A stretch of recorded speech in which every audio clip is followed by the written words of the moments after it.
കൊച്ചി ഹിജാബ് വിവാദത്തിൽ കുട്ടിയെ സ്കൂൾ മാറ്റാൻ തീരുമാനിച്ച രക്ഷിതാക്കൾ. വിഷയത്തിൽ വലിയ രാഷ്ട്രീയ മാനം കൈവന്ന സാഹചര്യത്തിലാണ് രക്ഷിതാക്കളുടെ തീരുമാനം. 10 മണിക്ക് കുട്ടിയുടെ പിതാവ് മാധ്യമങ്ങളെ കണ്ടേക്കും. ഇതിനിടെ ഹിജാബ് വിവാദത്തിൽ വിദ്യാഭ്യാസ മന്ത്രി വി ശിവൻകുട്ടിയെ സമസ്ത അഭിനന്ദിച്ചു. ഭരണഘടനയെയും മതേതരത്വത്തെയും ചേർത്ത് പിടിച്ചുള്ള പ്രതികരണമാണ് മന്ത്രി നടത്തിയതെന്നാണ് സുപ്രഭാത മുഖപ്രസംഗത്തിൽ പറയുന്നത്. ഇതിനിടെ സ്കൂളിനെതിരെ കടുത്ത വിമർശനവുമായി മന്ത്രി ശിവൻകുട്ടിയും രംഗത്തെത്തി. കുട്ടി എന്ത് കാരണത്തിന്റെ അടിസ്ഥാനത്തിലാണ് സ്കൂൾ വിട്ടു പോകുന്നത് എന്നുള്ള കാര്യം പരിശോധന വിധേയമാക്കേണ്ടതായിട്ടുണ്ട്. അതിന് കാരണക്കാരായവർ തീർച്ചയായിട്ടും ഗവൺമെൻറ്റിനോട് മറുപടി പറയേണ്ടി വരും. കുട്ടിക്ക് എന്തെങ്കിലും മാനസിക സംഘർഷത്തിൻ്റെ പേരിൽ എന്തെങ്കിലും ബുദ്ധിമുട്ടുണ്ടായാൽ അതിൻ്റെ പൂർണ്ണ ഉത്തരവാദി സ്കൂൾ അധികാരികളായിരിക്കും. ഭരണഘടനയും അതുപോലെ തന്നെ വിദ്യാഭ്യാസ അവകാശ നിയമങ്ങളും ദേശീയ വിദ്യാഭ്യാസ നിയമങ്ങളും എല്ലാം ഉണ്ട്. അതിൻ്റെ അടിസ്ഥാനത്തിൽ മാത്രമേ വിദ്യാഭ്യാസം ചെയ്യുന്നതിന് വേണ്ടി കഴിയുകയുള്ളൂ. ഇവിടെ കഴിഞ്ഞ ഒരാഴ്ചക്കാലമായി ആ കുട്ടി അനുഭവിക്കുന്ന മാനസികമായിട്ടുള്ള സമ്മർദ്ദം എത്രമാത്രമാണ്. അങ്ങനെ ഒരു പെൺകുട്ടി ഒരു കൊച്ചു മോളോട് അങ്ങനെ പെരുമാറാൻ വേണ്ടി പാടുണ്ടോ? ഇതെല്ലാം ചെറിയ തോതിൽ തന്നെ അവിടെ ചർച്ച ചെയ്ത് തീർക്കേണ്ട പ്രശ്നമാണ് വഷളാക്കി കൊണ്ടുപോകുന്നത്. ഒരു കാര്യം ഞാൻ വ്യക്തമാക്കുന്നത്, ഒരു കുട്ടിയുടെ പ്രശ്നമാണെങ്കിലും ആ കുട്ടിക്ക് സംരക്ഷണം കൊടുക്കുക എന്ന നിലപാട് തന്നെയാണ് ഗവൺമെൻറ്റിൻ്റെ നിലപാടെന്ന് പറയുന്നത്. ആ കുട്ടിക്ക് വിദ്യാഭ്യാസം ചെയ്യാൻ വേണ്ടിയുള്ള സംരക്ഷണം കൊടുക്കുക എന്ന നിലപാടാണ് ഗവൺമെൻറ്റിൻ്റെ നിലപാടെന്ന് പറയുന്നത്. സമസ്തയുടെ പ്രശംസയ്ക്ക് മന്ത്രി നന്ദി പറയുകയും ചെയ്തു. സമസ്തയുടെ മുഖപത്രത്തിൽ മിനിസ്റ്ററുടെ നിലപാടിനെ അഭിനന്ദിച്ചുകൊണ്ടാണ് ഒരു മുഖപ്രസംഗം. മതേതരത്വത്തെയും ഭരണഘടനയും ചേർത്ത് പിടിച്ചു എന്നാണ് ആ തട്ടം വിഷയത്തിൽ. അതെ അല്ല, സമസ്തയുടെ അഭിപ്രായം പറഞ്ഞു. നന്ദി. സമസ്ത മുഖപ്രസംഗത്തിൽ സ്കൂളിനെതിരെ കടുത്ത വിമർശനമുണ്ട്. നടന്നത് ഹീനമായ വർഗീയ പ്രചരണമെന്ന് ലീഗ് ആരോപിച്ചു. ഇതിനിടെ സെന്റ് റീത്ത സ്കൂൾ പ്രിൻസിപ്പൽ ഉടൻ മാധ്യമങ്ങളെ കണ്ടേക്കും.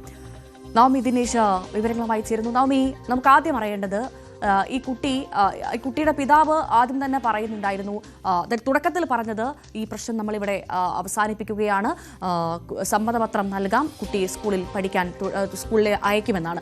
പക്ഷേ ഇപ്പോഴിതാ വിദ്യാഭ്യാസ മന്ത്രി ഇടപെട്ടത് നമ്മൾ കണ്ടതാണ്. കഴിഞ്ഞ ദിവസമൊക്കെ വളരെ പെട്ടെന്ന് അവസാനിക്കേണ്ട ഒരു വിഷയത്തെ പറഞ്ഞ് സോൾവായ ഒരു പ്രശ്നത്തെ പറഞ്ഞ് വീണ്ടും അത് പരിഹരിച്ച് ഒരു വൈക്കാക്കി നമ്മൾ കണ്ടതാണ്. ഇപ്പോഴിതാ കുട്ടിയെ സ്കൂളിൽ പഠിപ്പിക്കുന്നില്ല എന്ന് പറയുന്നു. എന്താണ് അതിന്റെ സാഹചര്യം? വിവരങ്ങൾ.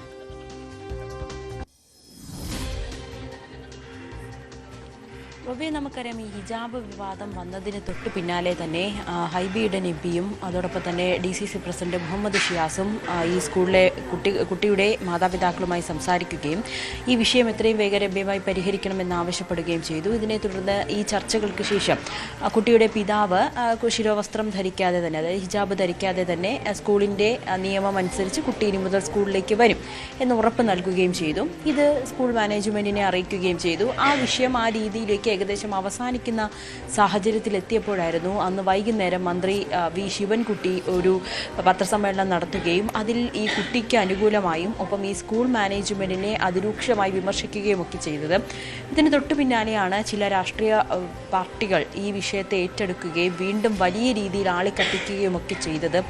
ഉടനെ തന്നെ കുട്ടിയുടെ പിതാവും ഈ നിലപാടിൽ നിന്ന് മാറി. അതായത് ഹിജാബ് ധരിക്കാതെ കുട്ടി സ്കൂളിലേക്ക് എത്തില്ല എന്ന നിലപാടിലേക്ക് അവർ ഉറച്ചു നിന്നു. അതേസമയം സ്കൂൾ മാനേജ്മെൻറ്റ് പറഞ്ഞത് കുട്ടിക്ക് സ്കൂളിലേക്ക് എത്തണമെങ്കിൽ ഹിജാബ് ധരിച്ചെത്തില്ല എന്ന ഒരു സമ്മതപത്രം നൽകണമെന്നായിരുന്നു ആവശ്യപ്പെട്ടത്. പക്ഷേ ആ ഒരു സമ്മതപത്രം നൽകില്ല എന്ന് കുട്ടിയുടെ പിതാവ് ആവർത്തിക്കുകയും തിങ്കളാഴ്ച കുട്ടിയുടെ പരീക്ഷ തുടങ്ങിയതാണ്. പക്ഷെ പിന്നീട് കുട്ടിയെ ക്ലാസ്സിലേക്കും വരുന്നില്ല. 2-3 ദിവസം വരാത്തതിനെ തുടർന്ന് സ്കൂളിൽ നിന്നും വിളിച്ചു ചോദിച്ചപ്പോൾ കുട്ടിക്ക് ചില അസുഖങ്ങളുണ്ട്, അതുകൊണ്ട് തൽക്കാലം സ്കൂളിലേക്ക് വരുന്നില്ല എന്ന മറുപടിയായിരുന്നു ടീച്ചർമാർക്കും കുട്ടിയുടെ പിതാവ് നൽകിയിരുന്നത്. അതിനുശേഷം ഇന്നലെ രാവിലെ ഒക്കെ ഒരു സമവായ ചർച്ച ഇതുമായി ബന്ധപ്പെട്ടുണ്ടാകുമെന്നൊരു സൂചനയൊക്കെ ലഭിച്ചിരുന്നു. പക്ഷേ വീണ്ടും വിദ്യാഭ്യാസ മന്ത്രിയുടെ ഈ ഒരു രൂക്ഷമായിട്ടുള്ള വിമർശനം, പ്രത്യേകിച്ച് പ്രിൻസിപ്പലിനെയും അഭിഭാഷകരെയും സ്കൂൾ PTA പ്രസിഡന്റിനെയൊക്കെ എതിരായിട്ടുള്ള രൂക്ഷമായിട്ടുള്ള വിമർശനം തന്നെയാണ് വീണ്ടും പ്രകോപിപ്പിച്ചത്. ഏതായാലും ഇന്ന് രാവിലെയോടുകൂടിയാണ് കുട്ടിയുടെ പിതാവിൻ്റെ ഒരു ഫേസ്ബുക്ക് പോസ്റ്റ് വരുന്നത്. അതിൽ പറയുന്നത്, വിദ്യാഭ്യാസ വകുപ്പും വിദ്യാഭ്യാസ മന്ത്രിയും സർക്കാരിൻ്റെയും ഒക്കെ നിലപാടിൽ വലിയ സന്തോഷമുണ്ട്. പക്ഷേ സ്കൂൾ മാനേജ്മെൻറ്റ് ഈ ഒരു കടുത്ത നിലപാടിൽ അല്ലെങ്കിൽ ഹിജാബ് ധരിക്കാതെ തന്നെ കുട്ടി സ്കൂളിലേക്ക് എത്തണമെന്ന നിലപാടിൽ ഉറച്ചു നിൽക്കുന്നു. അതുകൊണ്ട് തങ്ങൾക്ക് കുട്ടിക്കും മാനസികമായി വലിയ ബുദ്ധിമുട്ടുണ്ട്. ഇതുകൊണ്ട് സ്കൂളിലേക്ക് ഇനി വരുന്നില്ല, TC വാങ്ങി മറ്റൊരു സ്കൂളിലേക്ക് മാറ്റുകയാണ് എന്നൊരു നിലപാട് കുട്ടിയുടെ പിതാവ് എടുക്കുകയും ചെയ്തു. ഒപ്പം തന്നെ ഈ വിഷയത്തെ ചില രാഷ്ട്രീയ പാർട്ടികൾ വലിയ രീതിയിൽ മറ്റ് രീതികളിലേക്ക് ഈ വിഷയം ചർച്ച ചെയ്തു. അത് കുടുംബത്തെയും ഞങ്ങളെയും വലിയ മാനസികമായി തകർത്തു എന്നുകൂടി കുട്ടിയുടെ പിതാവ് പറയുന്നുണ്ട്. ഒപ്പം സ്കൂൾ മാനേജ്മെന്റിനെയും PTA രൂക്ഷമായി വിമർശിച്ചുകൊണ്ടുള്ളൊരു ഫേസ്ബുക്ക് പോസ്റ്റ് കൂടിയാണ് പിതാവ് ഇട്ടിരിക്കുന്നത്. എന്തായാലും കുട്ടി സ്കൂളിൽ നിന്നും TC വാങ്ങി പോകുമെന്നതിൽ ഔദ്യോഗികമായി സ്കൂളിനെ അറിയിച്ചിട്ടുമില്ല. 10 മണിക്ക് കുട്ടിയുടെ പിതാവ് മാധ്യമങ്ങളെ കാണുമെന്ന് അറിയിച്ചിട്ടുണ്ട്. സ്കൂൾ പ്രിൻസിപ്പൽ അല്പസമയത്തിനുള്ളിൽ തന്നെ മാധ്യമങ്ങളെ കാണും. തീർച്ചയായും നവമി, നമ്മൾ ഈ വിഷയം ഇത് അവസാനിച്ചു, ഇത് സമവായത്തിലേക്ക് എത്തി എന്ന് വിചാരിക്കുന്നിടത്ത് നിന്ന് വീണ്ടും തുടങ്ങുകയാണ്, വീണ്ടും പ്രശ്നങ്ങളിലേക്ക് കാര്യങ്ങൾ മുന്നോട്ട് പോവുകയാണ്. ഇപ്പോഴിതാ സമസ്തയടക്കം വിഷയത്തിൽ ഇടപെട്ട സാഹചര്യമുണ്ട്. ഈ സമസ്തയുടെ മുഖപ്രസംഗത്തിൽ സ്കൂളിനെതിരെ കടുത്ത ഭാഷയിൽ വിമർശനം ഉയരുന്നു. അപ്പോൾ ഈ കാര്യങ്ങളുടെ പോക്ക് അതെങ്ങോട്ടാണ്?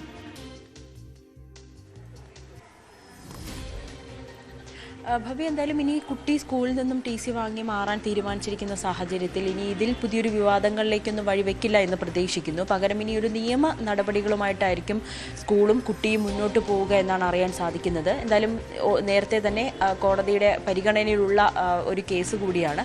ആ സാഹചര്യത്തിൽ നിയമപരമായി സ്കൂൾ മാനേജ്മെന്റും നിയമ പോരാട്ടം തുടരാൻ തന്നെയായിരിക്കും തീരുമാനിക്കുന്നത്. ഇനി ഇത് പുതിയൊരു വിവാദങ്ങളിലേക്ക് വഴിവെക്കുമെന്ന് പ്രതീക്ഷിക്കുന്നില്ല. വിദ്യാഭ്യാസ മന്ത്രി അടക്കം ഇന്നിപ്പോൾ വീണ്ടും നിലപാട് വ്യക്തമാക്കിയതും കൂടിയാണ്.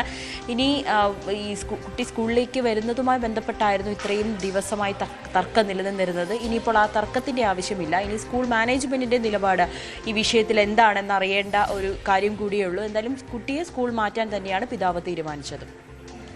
അതാണ് സാഹചര്യം. എന്നാലും കുട്ടിയെ സ്കൂൾ മാറ്റാൻ തീരുമാനിച്ചിരിക്കുന്നുള്ള ഏറ്റവും പുതിയ വിവരമാണ് ഇപ്പോൾ പുറത്തു വന്നത്. നവമി ദിനേശാണ് വാർത്തയുടെ വിശദാംശങ്ങൾ നൽകിയത്.